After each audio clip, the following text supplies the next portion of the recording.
Welcome to another terrific Tips for Business podcast. I, of course, am Terry Watkins, your host, and it is so awesome to see you here again this week. I have the amazing Amy Rose Herrick with us, and she's going to share a little Back up. Stop. We're going to take you back. The name is Herrick, Herrick. They won't find me. Oh, thank you so much. I'm sorry. I don't normally interrupt, but I know you can start over. Yes, no, I appreciate that. And for those that are watching live, this is what happens on live sometimes. It's Amy Rose Herrick, and I appreciate that. So now you can find her. That makes a big difference. And I'll make sure to fix that in the caption of this video. But Amy Rose is a career entrepreneur. And for those of you that don't know this delightful human being that's sitting here with me today, she is a chartered financial consultant and is America's profit building specialist. So we've talked a little bit about profits and finance and money, but Amy's story is really unique, and that's why she's here with us today. Not only does she work with business owners worldwide, allowing them to connect with her to successfully implement her easy-to-use secret profit system, she also works with them to increase their profitability anywhere from $10,000 to $100,000 or more in their particular area of expertise.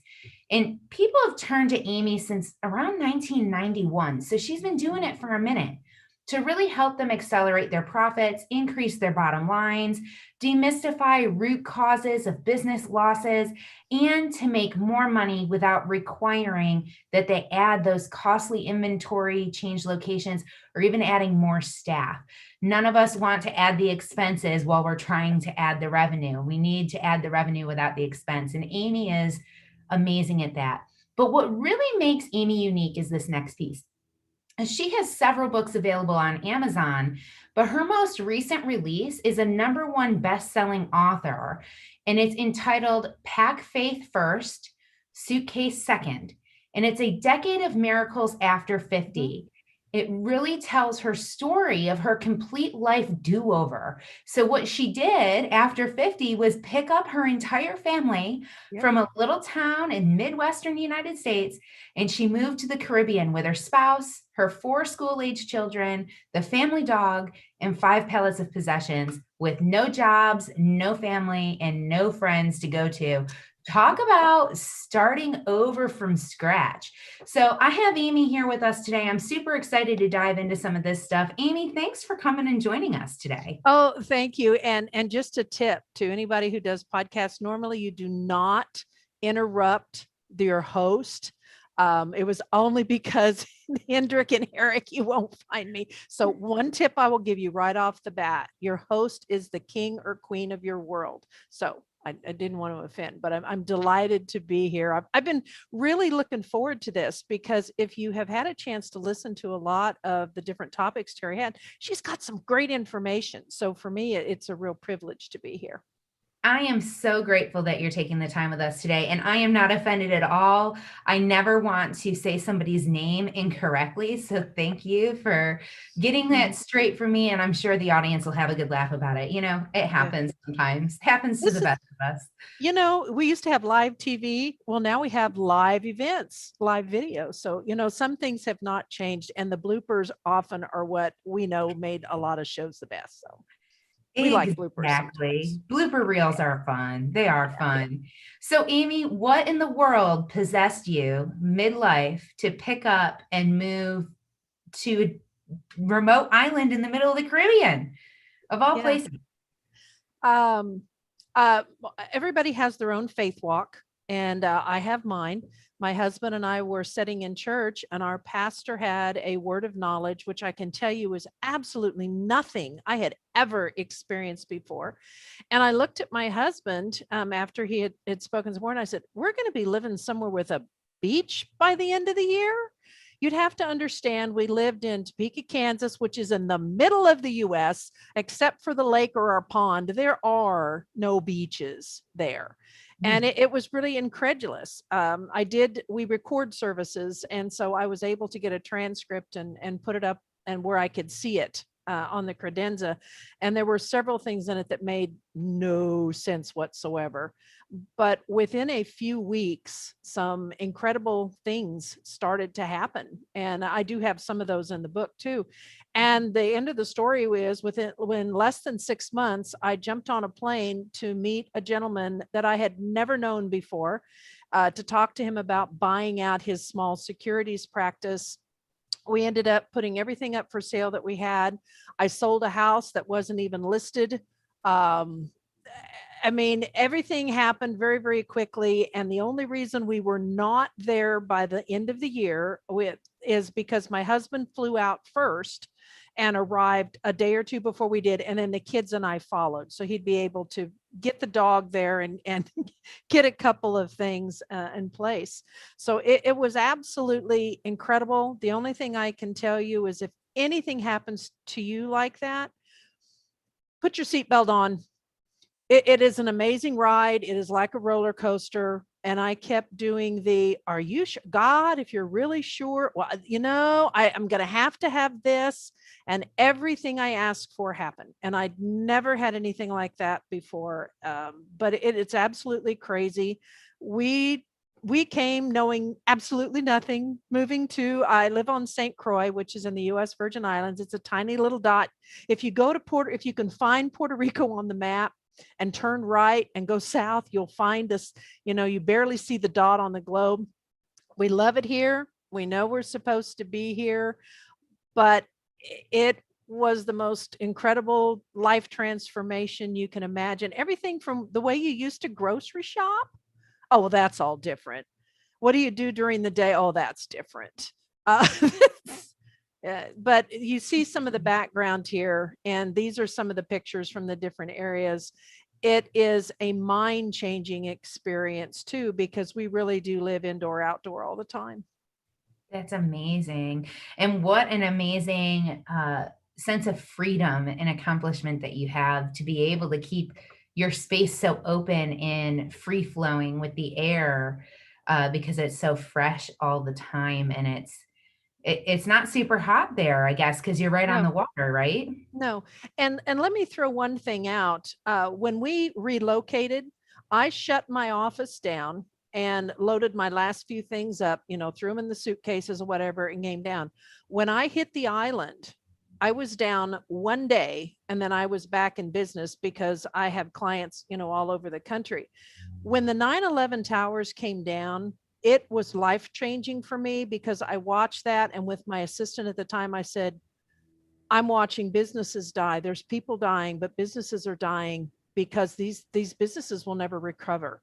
That made us put a plan in place that no matter what happened, we could be up and operating again within 24 to 48 hours, even if I walked out of my office door and I was 5 states away. So what made it possible for me to do this relocation was before the move ever happened, I already had a system in place that if I walked out of my office and had nothing, that I could be up and operating. And when I moved to the Caribbean, that really was the first test that it Yeah. works. It works. So, what are some of those steps that you had to take? I know 9/11 was devastating for a lot of people, especially in business. Mhm. And it is a great lesson for us of things that we can put in place. We've experienced another one with COVID. Yes. Were there certain, was there a checklist that you found, or how did you No. figure out what were the things that you needed? No, and think about it, folks, that technology has changed a lot from when 9/11 occurred. So I want to put that in place first. So my assistant, Deanna, and I were really what I'll call trailblazers because we were hunting. A lot of us were on a Zoom platform or you use Facebook. Well, we found join.me, and join.me has really kind of been replaced. But that was a way that I could have virtual meetings with clients, and it was wonderful. Clients loved it. And we even changed a lot of my local clients. We would go to these online meetings that we take for granted now because it was time saving. We really embraced scanning and putting things out on the cloud, started out, with Dropbox, for example. So we made it an effort. It took us just over a year and a half to scan all of my client file records. We did it, each one of us took 10 files a week and we did them all. And I learned a lot on that, on that you can block things. So I have all of my records virtually. I can touch anything at any time. We did that. We also made sure that everything that was important to us was backed up. We tried to get away from paper as much as possible. Calendars, CRM systems. Oh, I still had a couple of little old Rolodexes, and you laugh, but I had a water line break completely flooded my basement office. So I had already experienced. That happens, people. That happens. Yes, it does. The water line that goes from your refrigerator, it's incredible the amount of water that sucker can spend out when you don't know it's happening over a couple of days because you're not there. And so the only thing that saved me at that point, which was, much earlier, is I had a Rolodex on a top shelf that had clients' names and phone numbers, which was like the final backup. It didn't get wet. And I was able to rebuild some things. It was harder. Wow. But I think if you look back and say, what do I need to be in business? Well, I got to have a computer. Well, if I have some screenshots and I have some things saved on the cloud, I can pull those up to help jog my memory of all the programs I have. And now I have a checklist that if I lose everything, as long as I could get a computer and go into it, which I know the passwords because I have those stored on my phone in another place, I could go, let's say that I left here, my house, a plane dropped on my house, boop, it's gone, whatever, wave crashed, landslide, whatever.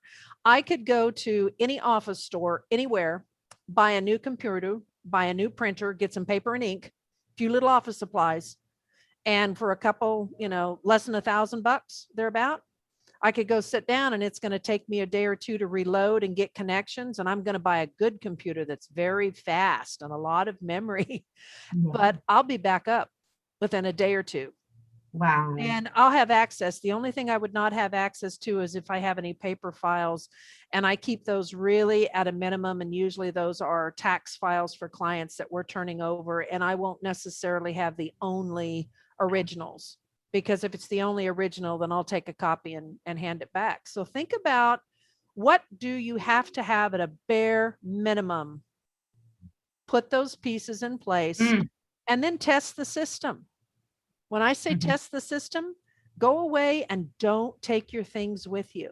There's going to be a phone store so you could get another phone. I mean, what do you need? Put them in place. But think about, I'm not going to be able to open those doors tomorrow because they don't exist. And we've seen this with wildfires. We've seen it, hurricanes. It doesn't exist. Now, COVID. What am I going to, I don't care if you're a brick and mortar business. Your business doesn't exist. Now, what's your backup plan? And I talk about backup plans and things too, because you got to have a plan A. Plan A is everything has rose-colored glasses. Everything goes perfect. Yeah, you don't get to wear those often. B, C, D, E, and F, and G as well, because that's right. They never go to plan. Yeah. No. What's your plan B? What's your plan C? What's D? And you will not always have to use the whole alphabet. But there are times when, don't want to spend a lot more time here, but let me give you another example. One of my gals that I worked with, she has a business here in St. Croix and a house, and she had a house and she has an office on St. Thomas, which is about, it's just across the pond from us. It's about 39 miles off fall. And they also had a home base in Florida. Now we can agree those are in 3 different places, right? Yeah. Well, when those 2 Category 5 hurricanes went through here and demolished St. Croix and demolished St. Thomas, that wiped out her homes and her offices. Now, you remember I said she's got a base in Florida. Thank you, God. Well, that was a different hurricane that all this went through in the same year within a couple of months. And it was absolutely mind-boggling the amount that they had to do to try to come back, and they were able to do stuff. But beyond that, she taught me a very valuable lesson in that her suppliers were both where she was comfortable. Her suppliers got hit and she could not get the supplies. And so it also taught me that geographically, you want to have relationships with suppliers who are in very different geographic areas and have ongoing relationships with them if you have brick and mortar or you have those type of businesses. Because if your supplier gets wiped out, you have to reestablish yourself for credit, ordering, processes, lead time. So that's a little tip I'll throw out if you're thinking about relocating and plan A and B. I also want you to address your suppliers, because that everything knocked her to her knees, but that one just about laid her out flat. Well, and that's so important, especially right now, because we're in this space where we kind of have this hybrid networking thing going on. And a lot of people, particularly where I am in the country, want to get back to networking in person. And Yes. networking in person is great, except a hurricane comes and all of our supply lines coming into North Carolina have just been impacted. So now what do you do? Yes. You know, you're relying on your neighbor, you're relying on the guy down the street, you're relying on supply shop A, B, and C to get your materials.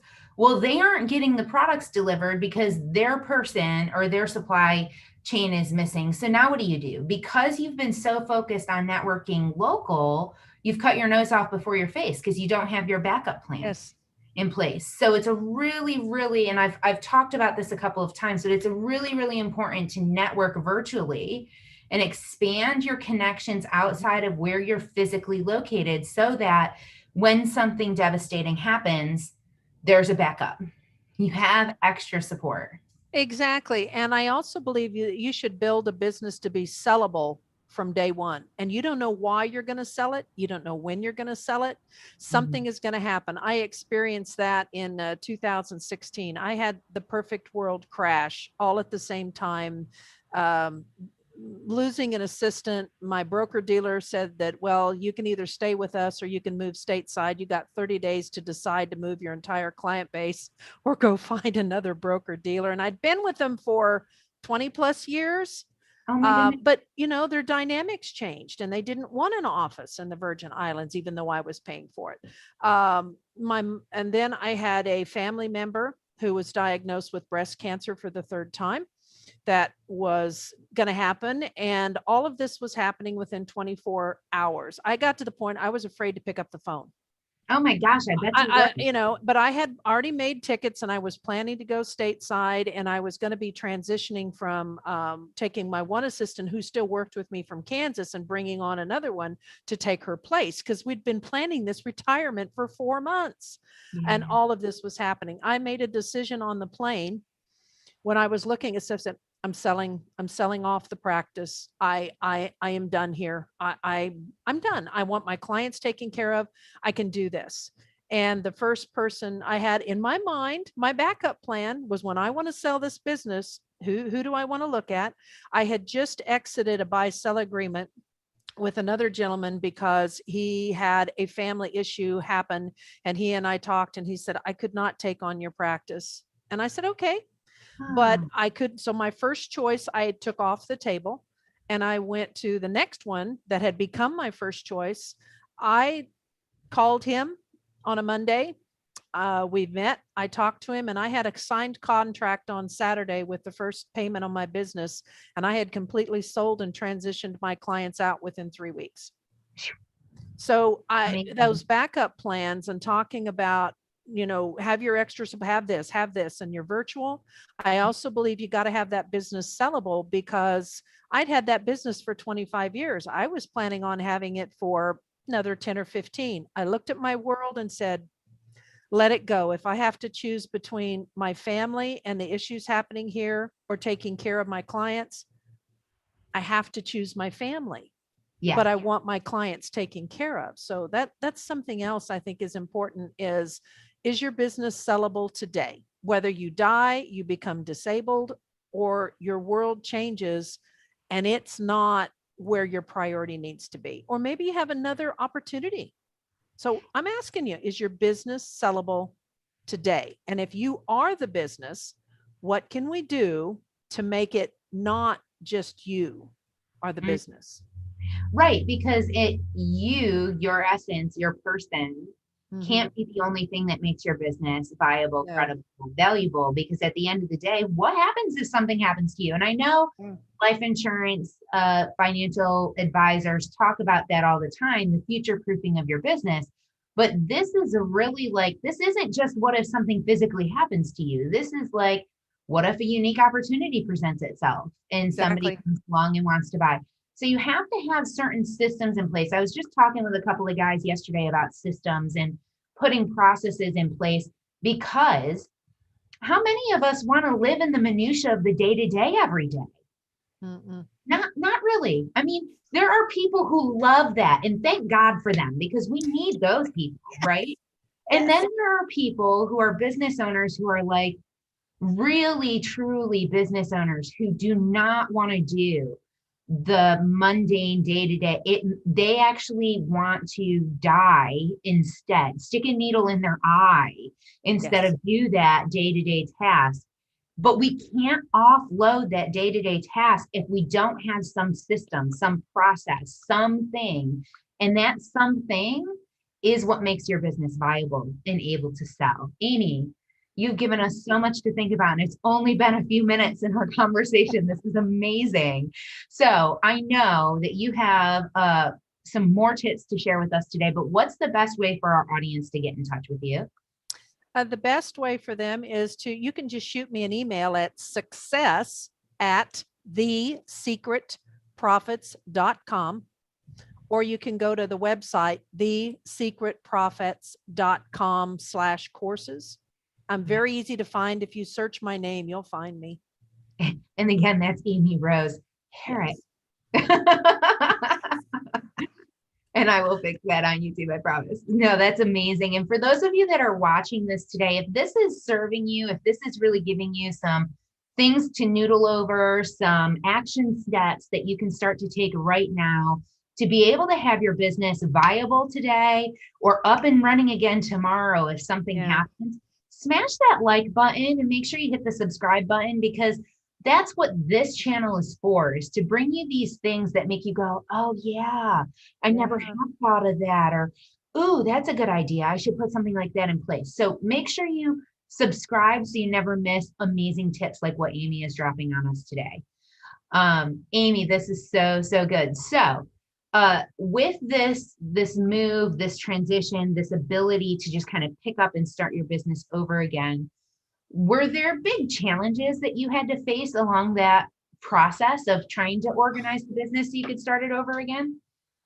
Oh, yes, because you've got to take the time to research what tool, and I'll call it a tool, what tool is going to solve this problem. And sometimes you'll get lucky and there can be a tool that will solve more than one problem. That's like nirvana. Many times you have to have more than one tool, but they have to talk to each other and they have to coordinate. And so you've got to invest the time first in deciding, what do I have to accomplish? What do I need? And then doing the research. And sometimes you try things and they work wonderfully. And then it also gives you a new idea. Other times you'll try it and you go, this sucks. This is not going to work for me. This is laborious. I hate this. I don't, whatever it is. If you don't like it and it's not working, cut it off, go try something else. And once you start putting the things together that are work, it makes it much easier for you to select things going forward, because you can go, now I don't need that. Oh, yep. Oh, that would work. Ooh. And I joke about squirrel syndrome. My girlfriend and I have this deal. You're looking at, oh, squirrel. Just because something new comes out doesn't always mean it's a good fit for you. But we can get this squirrel or shiny penny syndrome where I'm using ABC and QRS came out. Oh, squirrel, do I have to have? You don't always have to have the newest thing if what you have is already meeting your needs. If the new thing does not really upgrade you in some other area, it's not always worth all of the hassles to change everything, because there's a learning curve. Oh, yes. And that learning curve is like bringing on a new employee.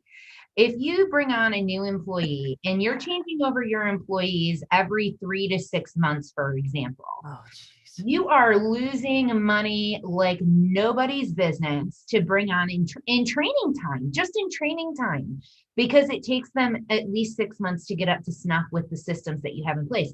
This happens with new technology. And I'm so glad that you brought this up because this is a really big thing. I come from the world of marketing. And so from the world of marketing, business owners run into this all the time because marketing is always changing.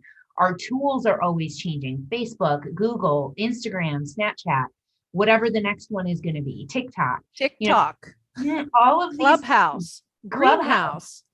Yeah, Lunch Club. I mean, all of these things are here and people are like jumping on them in droves. But then what you end up see happening is within a couple of months, they're not really using it. Why?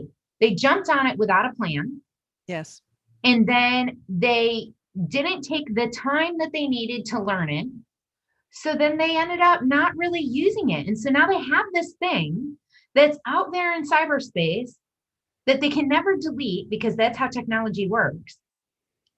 And they're not doing anything with it. So how is that helping their brand? And so this is the same thing when it comes to the technology of your business. So how much time makes sense for a business owner to dedicate into this kind of research phase before deciding to jump into a new tool or system? I think when it clicks the boxes, if you're looking at 4 or 5, you have an agenda of what you need to accomplish. And when you find a tool that meets the agenda, sometimes you're going to look at the cost and go, can I get it somewhere else a little cheaper? Because we're all there, folks. Tell the truth. But sometimes you may look at another one, but if you look at 4 or 5 and they're all virtually the same, you're at a point you have wasted your time. Sometimes you need to take it and you need to try it. And again, if it doesn't work, we're done. We can move on. But many things have a trial period, or you could pay for, at a month at a time before you switch over to an annual, which is generally cheaper on those things. So it is working some of those things out.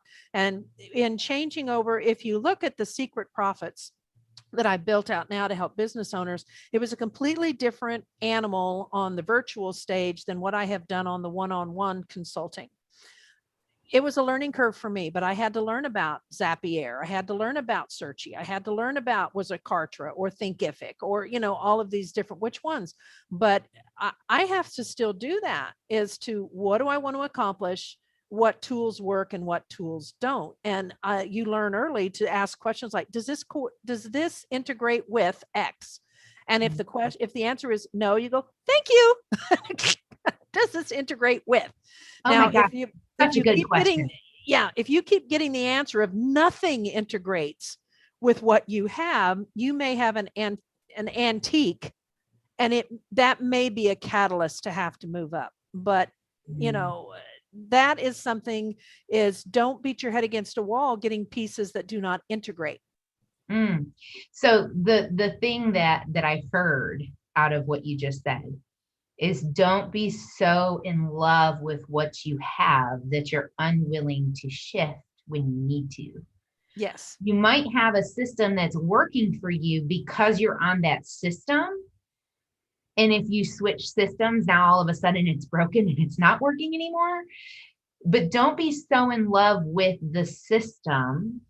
Be more focused on what the end result is. What is it that you really need to accomplish? So having that checklist of like, what are your goals? We talk about goals a lot on this channel.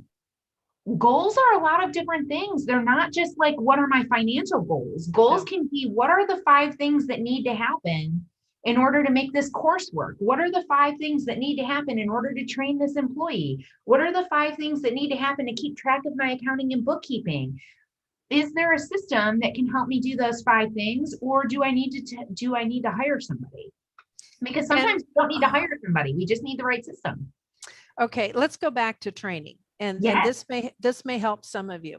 You see what we're doing right now? Terry and I are having an interaction. We're having an interaction on Zoom. But I could be all by myself and I could record on Zoom. So there are many processes that you have that maybe you're spending the time on a training book or this or that. Do you see this tool we have right now? You have a cell phone that has a record feature on it for video. There are a lot of things that I think you should be putting on video and have an employee training library and say, look, I need you to watch this for the next 20 minutes. And, and maybe I'm going to do this. We're going to watch the video. I'm going to demonstrate it for you. And then I want you to watch the video again. And then I want you to do this alone. And I want you to show me the result. So you can do this, and some of these things that you're doing that, and that may sound like, Amy, you're doing it 3 times. Yes, I'm doing it 3 times because I'd like you to do it my way.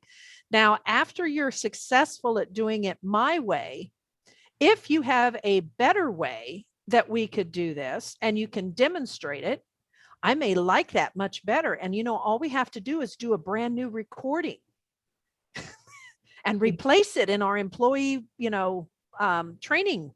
And again, you put it in a folder that's out on the cloud. For this position, here are some training things. And I think that's very important too, because we can have employees that are what I call specialized. They specialize on a particular task, and we get lazy about cross training because we don't think things are ever going to change. With some of these things that they are specialist at, I think those kind of videos are talking them through when they're actually doing it. It doesn't have to be perfect. But if that employee is in a car accident and has broken their leg and they are going to be in the hospital for 6 weeks while they do all the surgeries, they've had a death in the family, they got married and went to Greece for 3 weeks. They had a baby. They were out for 12 weeks. Yeah.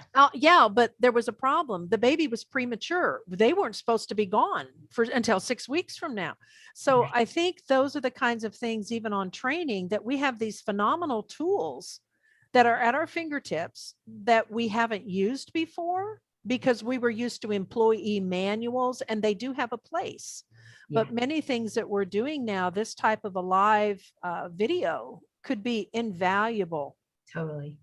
And listen, you don't even need to have Zoom to do it, but Zoom is free for like the first 30 minutes of a call. So you don't even need to pay for Zoom to be able to do this. You can do a screen share, and then you have if you need to do tutorial style, or you can use the phone on your camera and be able to capture the screen, capture yourself at the same time because it's got 2 cameras on it. Absolutely. And video is the way to go when it comes to training because you can knock it out real quick. It doesn't have to take a long time. There's another tool that's called Screen Record that is free. So there are a lot of different tools out there that, again, you want to just try it. Try it. If you like it, great. If you don't, try another tool. I think the first step for business owners when it comes to deciding, do I need an employee or can I find a tool or a system that can do this for me, is deciding your specific way of how you do things and what specifically you do that you don't want to do anymore. There are things that we all do in our day-to-day that we don't want to do anymore. We could automate it or delegate it, or we can make the determination we don't actually need to do this at all. It's not a priority. It's not relevant. We can eliminate it. Stop doing it. Exactly. And I don't think we give ourselves enough credit or time to do that. And depending upon your dynamics, you may not need an employee, because with an employee comes the responsibilities of payroll, taxes, unemployment, workspace cost. I mean, there are some other dynamics that I look at the cost of an employee, not just of wages and benefits and taxes, but then also what does it cost to provide the tools they need to do the job and the cost of the space that they occupy to do the job. So it can be much more. The world is changing.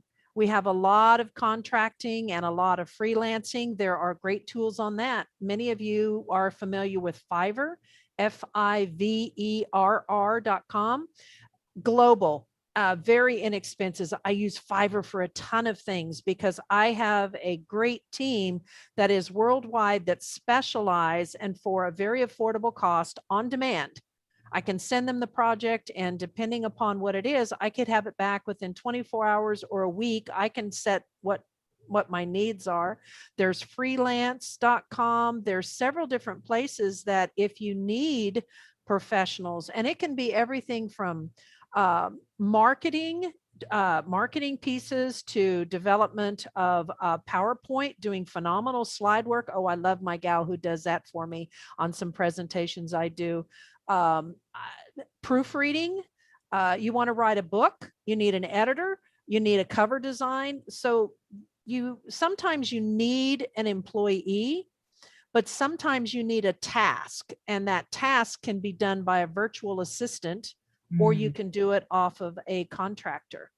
And that, look at the task and decide whether that is something that is better suited for the employee, or are you better suited on a contractor basis. Yeah. So if you're listening to this, the most important thing that you can do for yourself as a business owner, independent business owner, is give yourself permission to be still and to think about what it is that you do, why you do it, and what your next step is. What is it that you need next? And that's going to help you determine where to go or what your next move is. Fiverr is definitely good. However, you do get what you pay for sometimes. So make sure that you research your person very well. There's also Upwork. You can leverage Upwork. You can find great, amazing graphic designers in these places. There's also tools like Canva.com that you can get access to graphic design stuff for virtually free. There's a free version. Yeah, the Canva has a free version that you can use. This would be something too I would throw out, that yes, and some of them I have had duds, usually pick them out pretty quick. But I found some phenomenal people. Whenever you have someone do marketing pieces or any other things for you, it's very common for you to get a PDF or anything else. You always want to include in the deal that you get the source files. You always want to be in possession of your source files. So if they built me an evergreen workbook on Canva, because that was my request, use this tool to allow me to edit it, then I would make sure as a part of my deal that they give me the link to the source file and that I can copy that. And then if I want to go back and make edits or do some things later, then I have got my source file to do it. So and that's you always want to be in control of source files. Yeah. And this has happened to several of my clients and myself over the years. You have somebody working for you, you ask them to use a certain login, they end up making their own login, they're building the stuff on their own thing, and then they're no longer with you. Yes. They have the files and you don't have the files. So then what do? Making sure that you have the source files, or you have a way to get those source files. Yes. Is absolutely critical, because I can't tell you the number of times I work with a business owner who's like, they don't have access to their Facebook page, or they don't have access to their website, or they don't have access to their ESP logo file. Well, we can't print anything if we don't have your original logo file. If we don't have access to the website, we can't stop a hacker from going in and turning it into a Cialis ad. If we don't have access to your Facebook page, how are you going to update your business? Like, if you can't post to it, then people who are coming to your page are going to wonder if you're even in business anymore. So absolutely, anybody that you work with, it's critical that you always maintain control of your brand, of your books, of everything. You have the master access, and you give or delegate access to somebody else. And one thing that's super important, when you give or delegate access to somebody else, and you probably are going to agree with this, Amy, don't give them your master password. Make them a separate account or leverage LastPass to like give them access without giving them the password, because it is a painful experience when you have somebody leave your business and you have to go through and remove access or change passwords. Talk about time. You have the time in the training, and then you have the time to lock them all out of everything when it doesn't go to plan. So I'm glad you said that about computers, because what if that person's computer is password protected to log on? All right. How much time and effort and money are you going to spend to try to get into that computer? If all of the files are shared on a folder, the cloud or whatever, that we can get to it, sometimes, being the nicest as I can be here, unless there's some data that's special that you did not put in another place, I'm going to tell you to bash the sucker and go buy another one, because how much time, effort, and money are you going to spend versus replacing a $500 or $700 computer? No okay, kidding.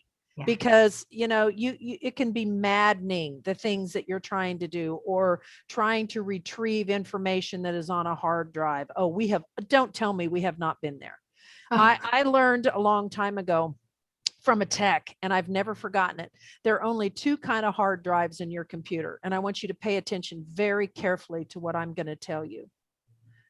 The first type of the hard drive is the one that is going to fail at an inconvenient time. yeah.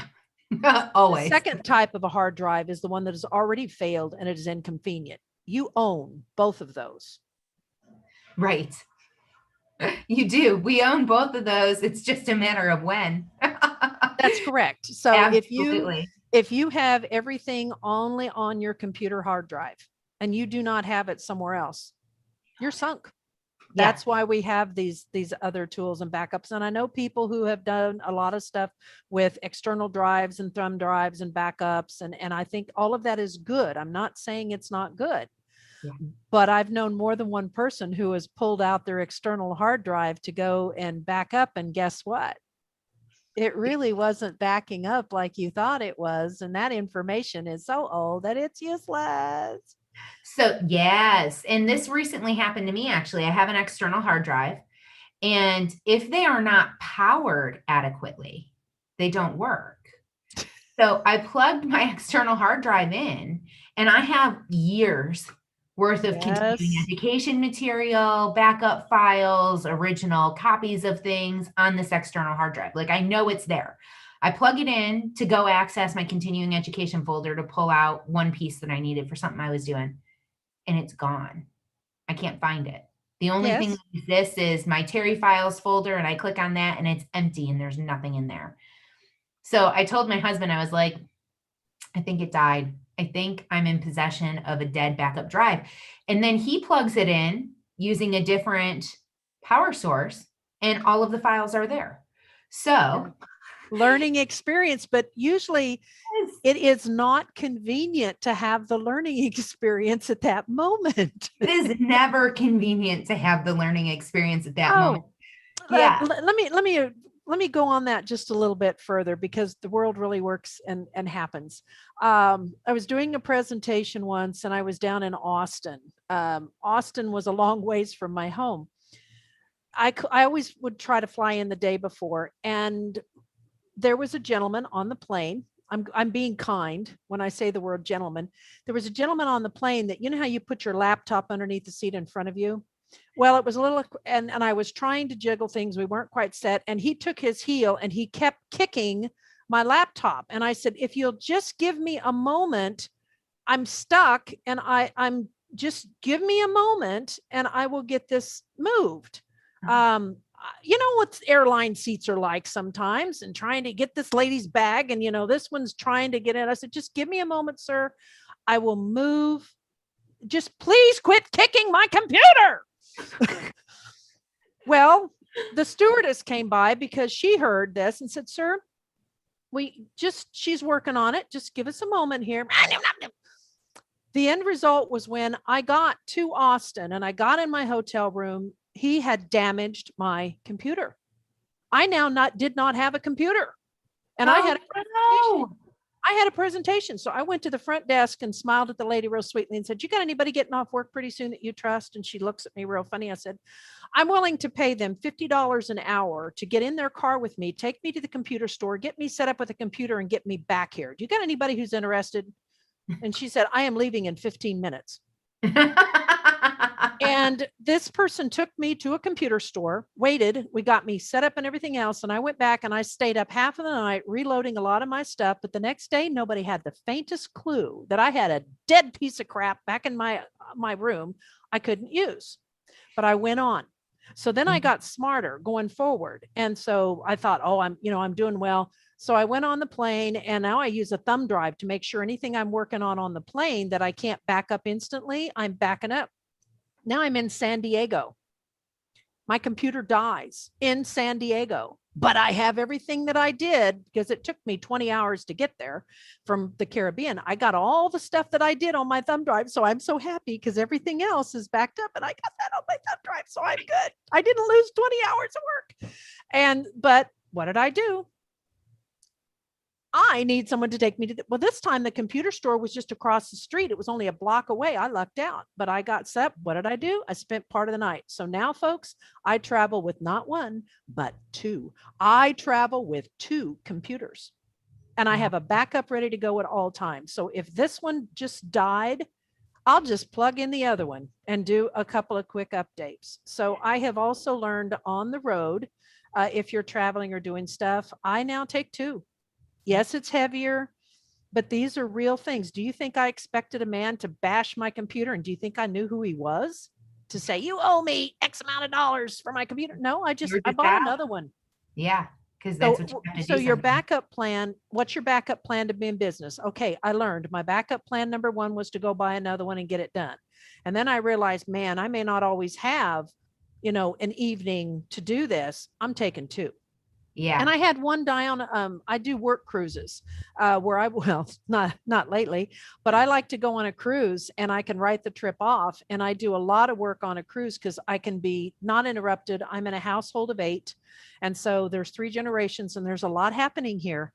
I can go on my own schedule and do whatever I want. And I take 2, and I had one die on a cruise ship, but I still had another one to work with. There you Okay. go. Always have a backup. So always have a backup. And I think this is a really good point too, is have a backup for your backup and a backup Yes. for that backup. So redundant backups are important because it saves you time, it saves you money, and it saves you a lot of anguish. From a mindset perspective, what did you have to do to make sure that your mindset was still good for your presentation? Because I imagine that would be a very rattling scenario to not only have to deal with somebody who is damaging your property, but who literally did damage your property and then caused you to have a significant sleep deprivation just before you're going to be doing this huge presentation. How did you deal with the mindset component of that? Well, I called tech support, blah, blah, blah, talk her through, and I'm going like, well, I said, no, let's get straight here. How many hours is it going to take to do this diagnostic and everything else? Well, it's probably going to be 2 to 3 hours. Click. Not at my rate.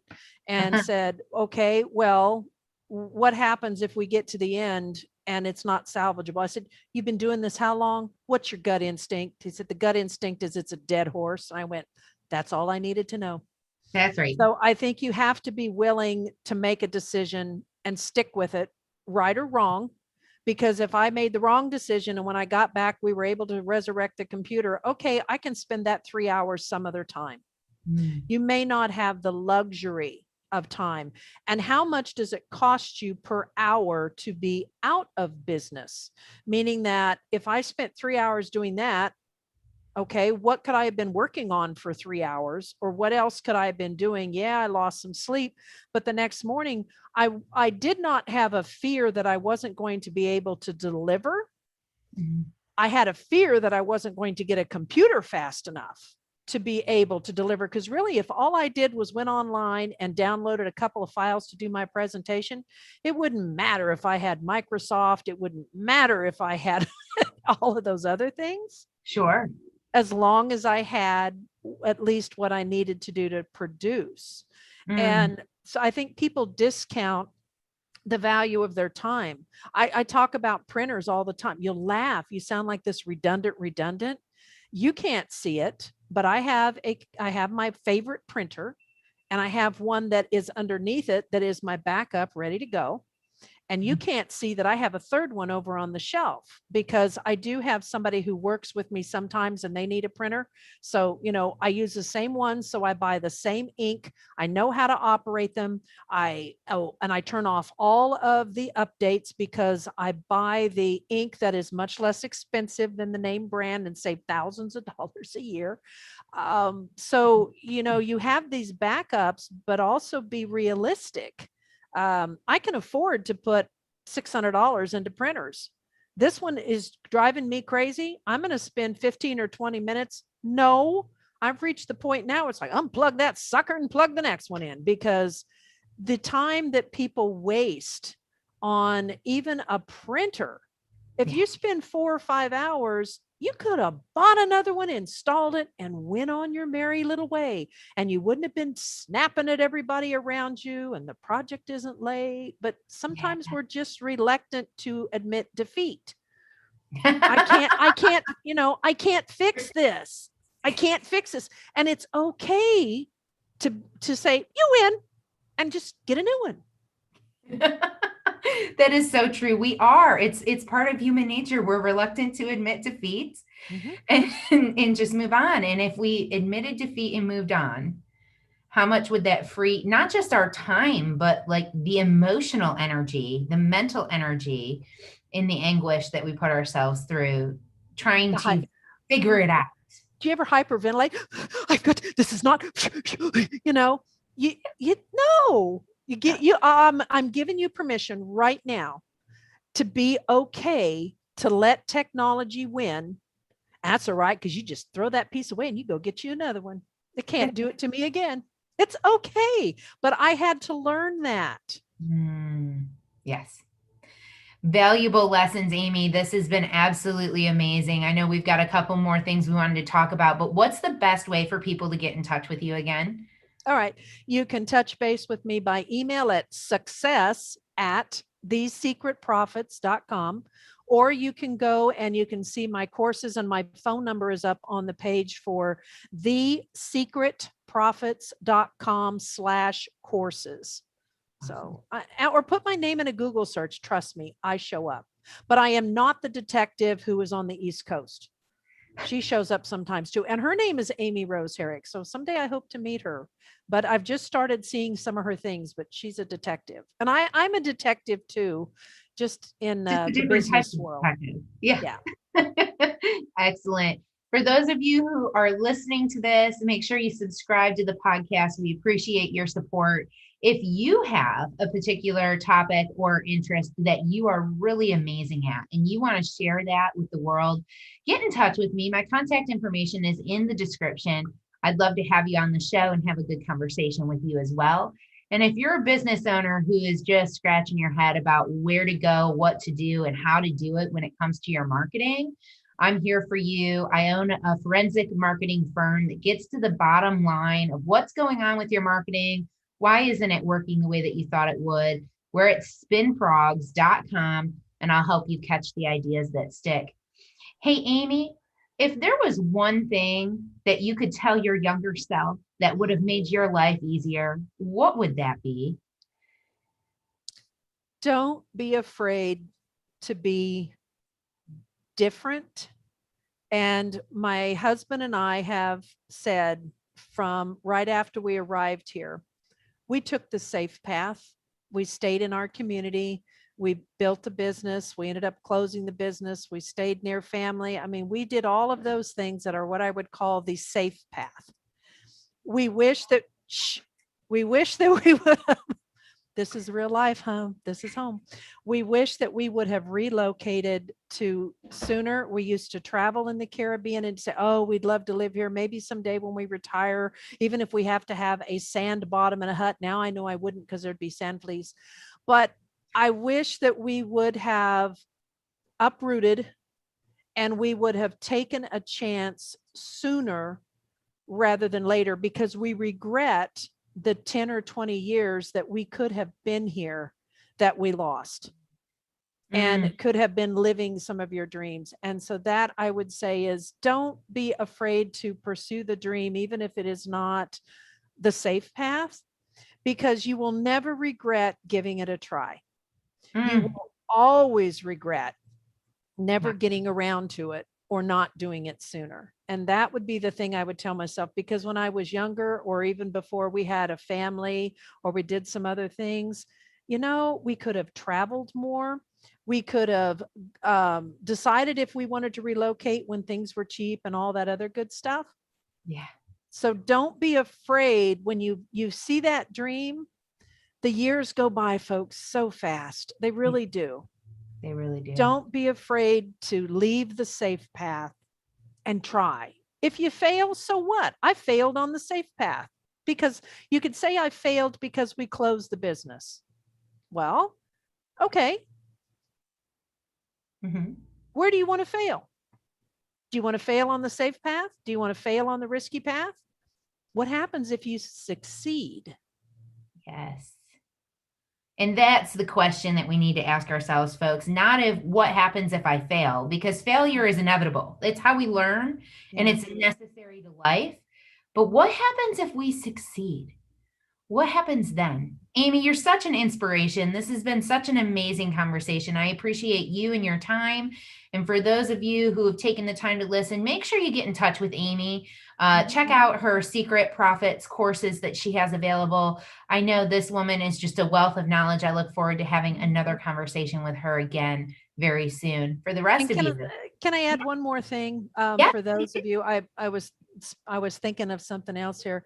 If you go to just thesecretprofits.com, I have got a free ebook there that you can download, and it's got 7 solutions to add $10 to $100,000 to your bottom line.